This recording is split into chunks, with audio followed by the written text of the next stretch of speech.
tena mpiandohana dia indro Andriamanitra namorona ilay nosy atao hoe gasikara.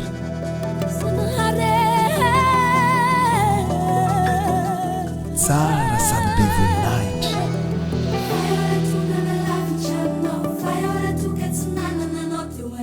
tonga nefa ilay ratsy nakafana azy. Vola, arena, fety, fiara raitra, saingy tsy napozy ny vokany fa namony mpiray tanindrazana taminy.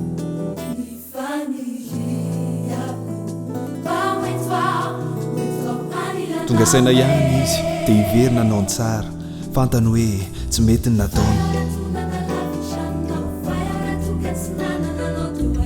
Fa fety tsy mihoatra ilay ratsy, tsy mamela azy hiverina amin'indrainy.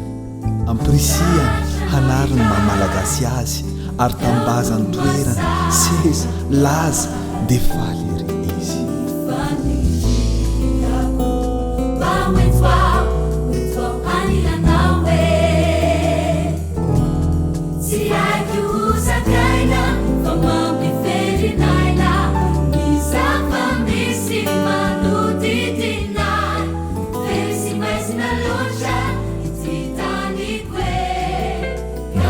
Safita